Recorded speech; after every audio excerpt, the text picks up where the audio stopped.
Hello, and welcome to day 27 of 99 Days of Deeper Embodiment. My name is Jason King.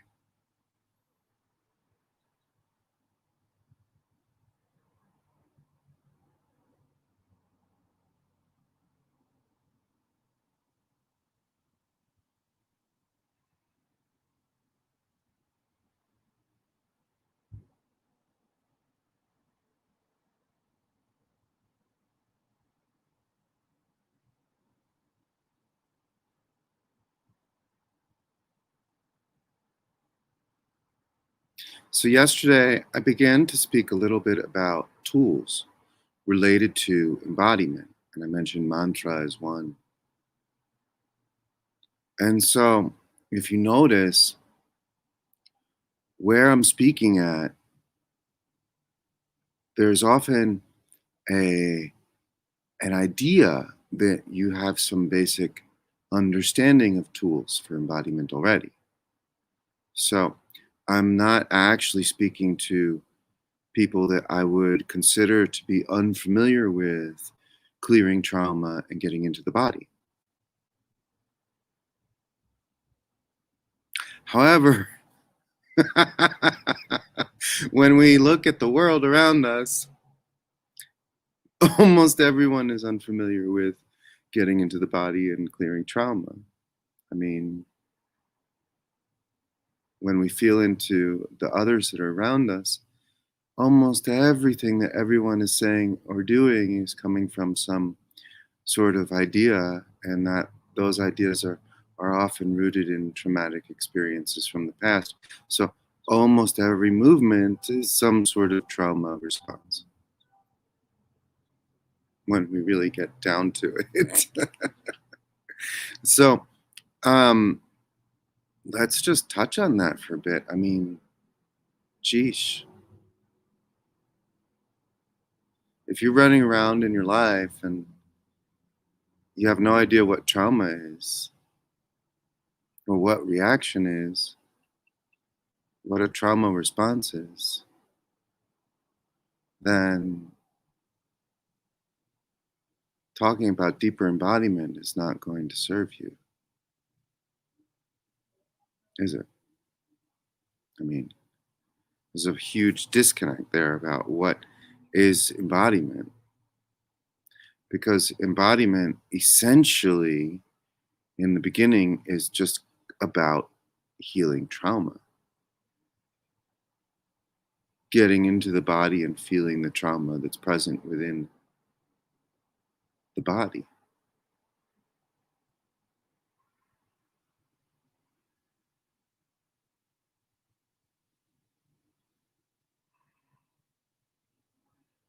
And so let's talk about this for a moment. What is trauma?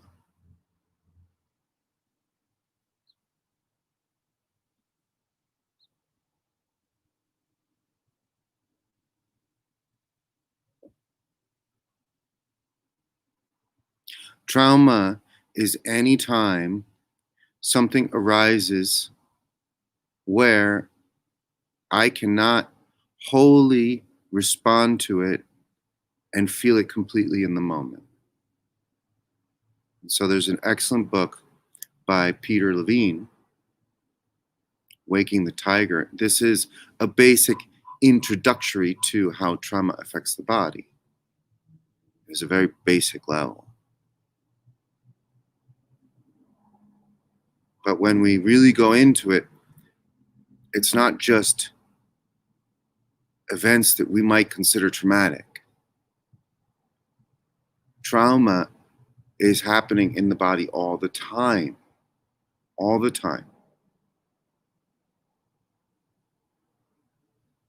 And what we really might consider it is any idea that arises that has a charge attached to it, an emotional charge attached to it. Now, all emotions have some sort of a charge attached to them.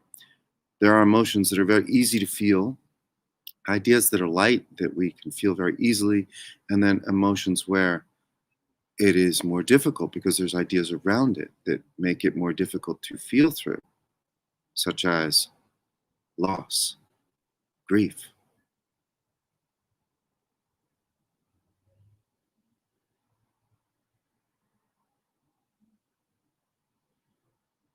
So anytime any idea arises and I don't have the capacity to touch it and feel it all the way through in the moment, then there is some kind of trauma created in the body. Now, this word trauma is what we're using in our society to describe this. But in other past societies, they've used other words, like karma, which I spoke about yesterday.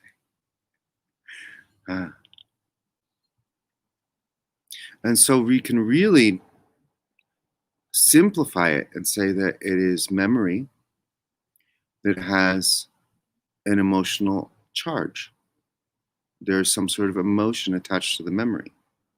And so that memory continues to pull your mind back into it over and over and over again.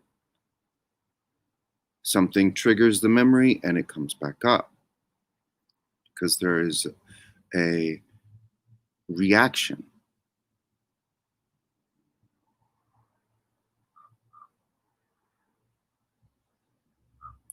Something happens around you, someone says something around you, you're watching a movie even, or watching a TV show, and it triggers the memory, and that comes up. And then the emotional charge attached to the memory comes up with it.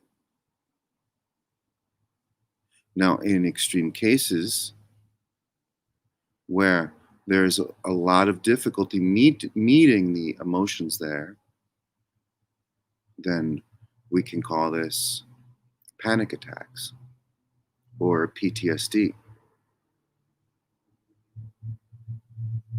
But those are only words that describe what it is that we're experiencing when a memory comes up and there are emotions attached to the memory.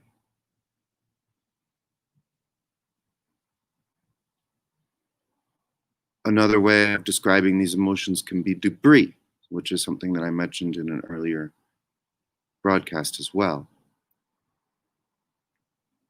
Emotional debris. What is memory but images? Images, and then debris would be the emotional charges attached to those images.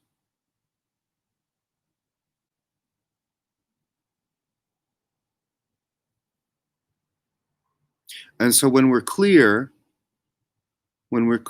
of emotional debris, when we're clear of trauma, then we can be fully present in the moment and just being here in the moment.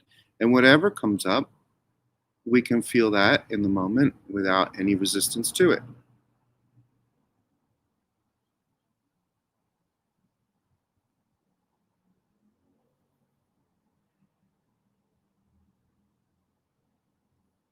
But when the body is full of trauma and full of emotional debris, this is where there is no space in the body. This is where there is always the mind constantly reacting to what is arising in the environment, what thoughts are arising, because that's all environment ever is thoughts that are arising. And so the mind reacts to that with some sort of a habitual response or trauma response, trauma-related response. And these responses we might call defense mechanisms.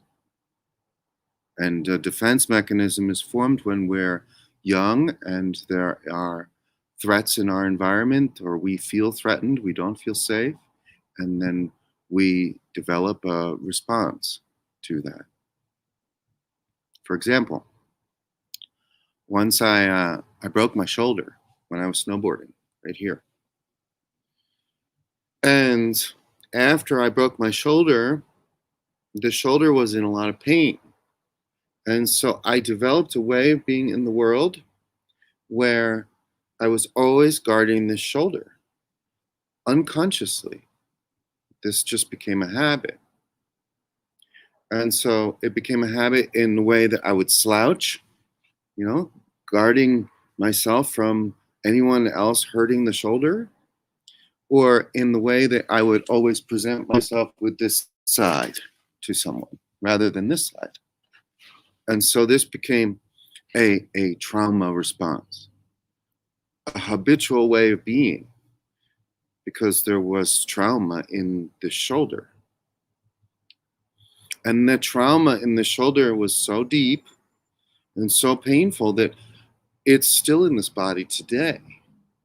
And I'm still healing that within the body, embodying deeper, because these um, these traumas invite us to embody deeper. They invite us to constantly become more aware. And so I become aware by allowing myself to become aware that there is a trauma here. And that's okay. It's okay that there's a trauma here. There's a trauma here because at some point the body learned that it needed to protect itself. And now, through self love, through being present with this part of the body, I am teaching the body daily that it can trust me. And I am retraining the body so that it isn't always meeting the world cockeyed, so that it can meet the world face forward with the heart out, feeling everything that's here. And when there's a lot of trauma in the body, there's a lot of potential for evolution. There's a lot of potential power there. There's a lot of potential to embody. And so trauma is not a bad thing. It's not a negative thing. There's not something wrong with us when there's trauma in the body. Everyone who is in a body on the planet Earth has trauma. It is the most natural thing about being human. Now, where we get stuck is when we start comparing ourselves to others. Oh, that person has it easier than I do. Or I have it harder than them. And then creating some sort of special identity around our trauma or around what we might call illness. I don't consider trauma illness. I don't consider it illness to live. And anyone who is human, who is living on this planet, accumulates experiences where the body hasn't been able to process it in the moment, has moved into fight or flight being the response to what we might consider a threat in our environment.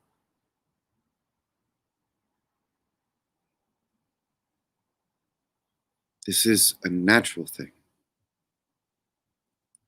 What is unnatural is not having the understanding, the tools, and the resources to move through that afterwards.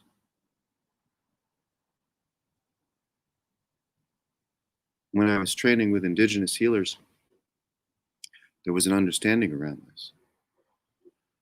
An understanding so keen and so savvy as far as how the body responds to loss, how this body responds to trauma, that the healers were able to look at the body after a traumatic event in someone's life, clear out the ideas and the emotions using song, and then put what they call susto back in the body, which is the desire to live.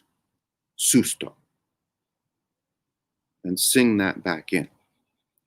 And so the song to clear out the trauma would be very different than the song to put the susto back in. So first we're clearing out the trauma. We see, oh, there's a trauma because there was a loss in the family. And now we see that in the body showing up. Oh, there's a loss in the family. So let's sing that out. So we'll sing the song to clear out that trauma to help the body to process the grief,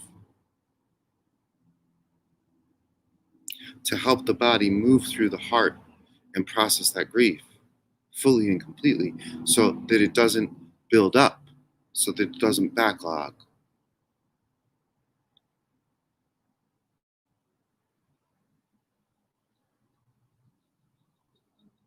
And then put the susto back into the body.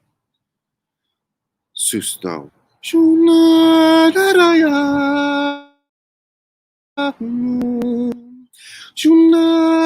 haraya poya. Shuna punuya tumuta.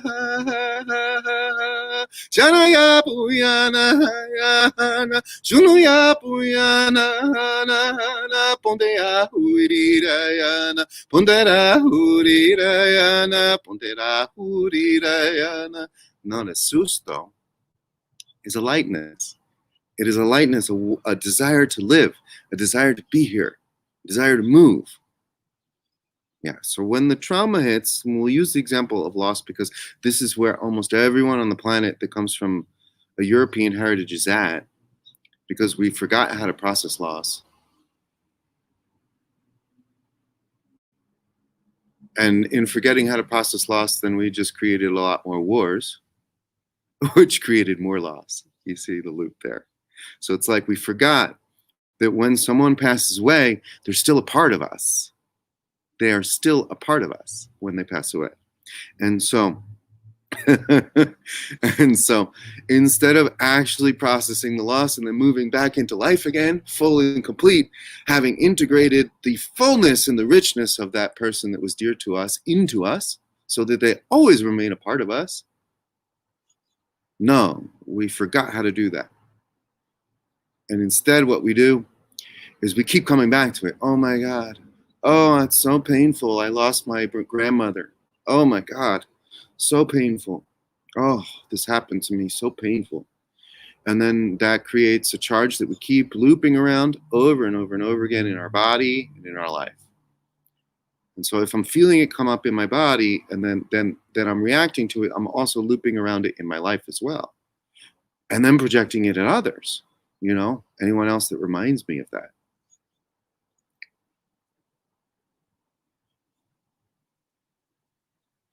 And so using that example in order to fully integrate that would be to first sing out the grief so that the grief can be felt. And we can sing that out in a shamanic way by bringing in that person, the spirit of that person, and then your spirit, and allowing you to have closure. Any sort of memories where there wasn't closure, any sort of ideas where there isn't closure, bringing that all together and then allowing you to integrate the fullness and the richness of all of those happy memories of having had those experiences with that loved one. And then once that is done, once that work is complete, then we can put the susto back. Because now you've integrated it. You felt the grief all the way through. You've made your peace. You are fully and completely here and now, okay, with everything. You are feeling the wholeness of yourself rather than the grief of the ideas of loss. And so now it's time to live. Now it's time to move in life and have a desire to be here, to be excited.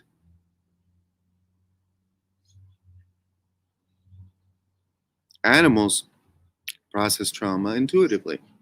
They all know how to do this intuitively. So when something comes up for them and it's very challenging, they will move through it intuitively. They'll shake it out of their body, on the ground writhing, and maybe in a day or two, they're just normal again. Sometimes an animal might get stuck, like a dog that's close to you. It's really close to someone. And if they do get stuck, then we have to help them.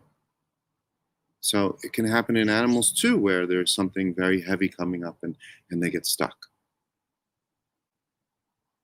And so when it's happening with a dog, then maybe we'll use an herbal flower essence that can help them dissolve those emotions, assist their body with that, like Bach's rescue remedy for animals. That is very, very useful for that. But normally in nature, animals have the ability to just move right through it. They just shake it right off. And then they pop back up again and they're here, present.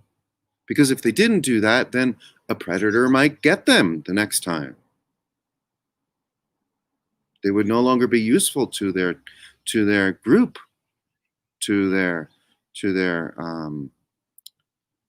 whether it's a group of antelopes or whether it's a group of wolves. They'd no longer be useful. Or if they're solo animals, they would get hunted and killed. They would no longer live. And so you see, this is where it is so important to be in the space of continuous embodiment all the time. Because every day new information is coming in. And information in the form of ideas, in the form of experiences is coming in. And if I get stuck 3 years ago when something happened to me, and I wasn't able to feel that all the way through, or there wasn't an understanding of that and an awareness around it and the support that I needed in order to feel that all the way through, then I'm living without any meaning. I am at this point just moving through the motions of life without ever being fully present because I'm stuck in the past. My body emotionally and my mind is stuck, frozen in a past moment. So I'm never truly here. And if I'm never truly here and I'm an adult and I'm raising children, then I'm never truly here with them either. And so as they're coming through life and they're having opportunities to experience, and as they experience, there's challenging things that come up because challenging things come up in life. That is life. And as we meet them, then we grow, then we evolve. This is how life works.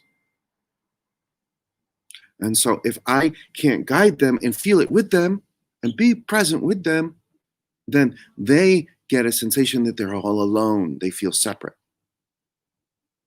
And so when they feel separate, then they don't feel that the world is safe either.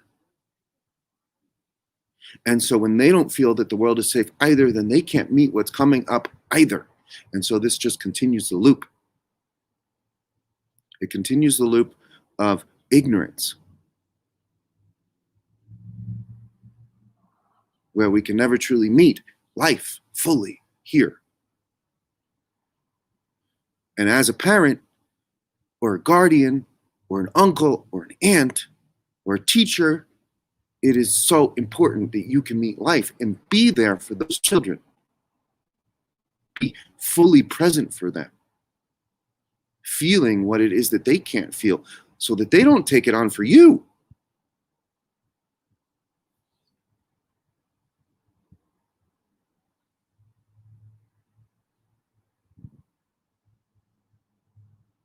Because we are one, all of us, always. So whatever you can't feel is affecting everyone around you all the time. And so if you can't thaw through that and feel through that, then everyone has to orbit around that in your life. Everyone is rotating around that trauma in your life all the time, often tap dancing, because they don't want to touch it, because then it might spit at them. Then you might react. And when you react, it can be an explosion.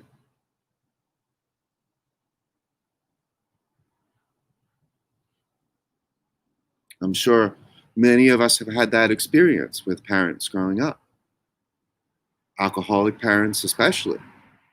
Because what does alcohol do? Alcohol numbs the ability to feel. It numbs the emotional body. then we're not in life anymore. We are numbed to it. So yeah, initially it's fun because then you're not feeling those heavy, jagged emotions and perspectives and ideas that are there to feel through. So initially it gives us the ability to feel like we're more present, because then we're not actually feeling the uncomfortability. We don't have to be with that. But then over time, what it's doing is it's making us less and less and less capable of actually being present with anything or anyone ever.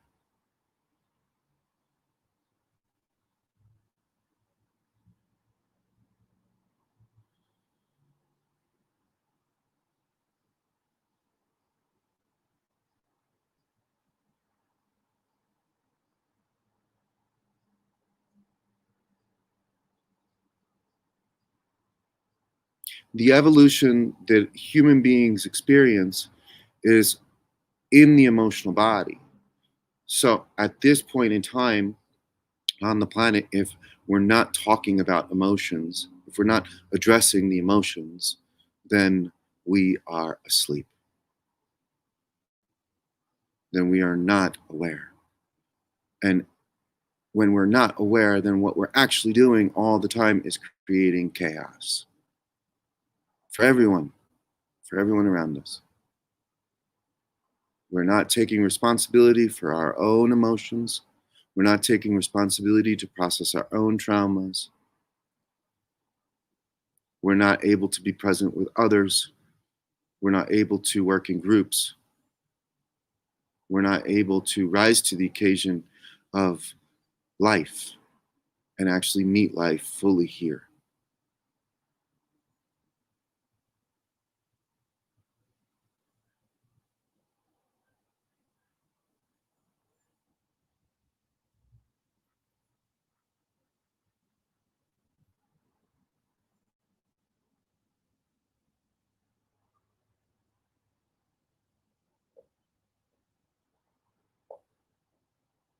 The better we get at feeling, the better we get at processing trauma within ourselves, the more savvy that we are, the more that we can move through these energies somatically. Somatically being feel them in the body where they are in the body and dissolve them. The more space that we have within ourselves, the more embodied we are. And the more embodied we are, the better we are at meeting life. And naturally, because of where we are as a collective, where there's so many people that don't have this ability, naturally, anyone who does finds themselves often speaking about it like I'm doing right now, to help assist and guide the other parts of ourselves in becoming more aware and becoming more savvy, more skilled, more with more ability to evolve consciously, so that all of us can evolve consciously, because that's where the fun is. That's where the play is. So that when there's something that heavy comes up and we're feeling it, then we can move through it very quickly and then come back into, oh, I'm here. Everything is really great. It is great to be alive. It is really amazing. I feel whole and complete. Everything that I could ever want, I feel within me. Everything that I could ever need or desire, I feel within me. Because needs and desires, they only come up from lack ideas, which are rooted in trauma. And so if we have the ability to move through this, then those lack ideas dissolve too. And we can be here with each other. And rather than moving from lack, rather than moving from stress and having that be the world that we can create a world of joy, a world of abundance. Because that world is here too. Yeah. Hello, Tremus. Hello, Lane. I'm just going to look at the comments here. Tremus MacB, thank you so much for saying hi. Thank you so, Lane, for being here and for joining me here today. I love you guys so much. And I'm really, really, really happy to be a part of this global family as we are sharing these 99 days together. And I invite you to invite anyone that you feel may be ready for this frequency, this energy, this message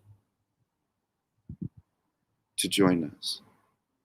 I'm in Sedona, Arizona at the moment. It's super beautiful. I'm sitting here just soaking in the nature. And so if anyone is in Sedona, then let me know so that we can say hi.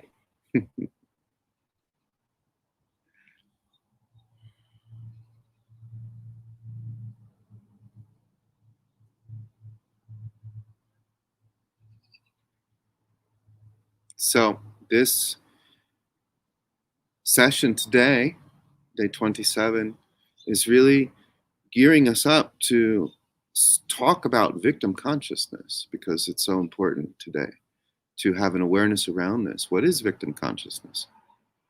Anytime this word victim consciousness comes up, there's some idea of gaslighting. It's like, oh my God, you're gaslighting me because you're not acknowledging my trauma. But that's not it at all. That's not it at all.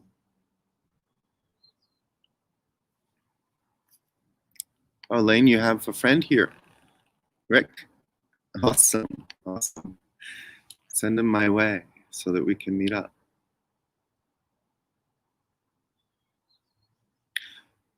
Responsibility, coming into responsibility is part of maturation. To be mature as a human being, as a being in a global collective, and then in a galactic collective, and in a universal collective, to be mature is to take responsibility for what you're feeling. And so we'll talk more about that tomorrow. Thank you so much for tuning in. I will see you tomorrow. I love you. I love you. I love you. Bye-bye.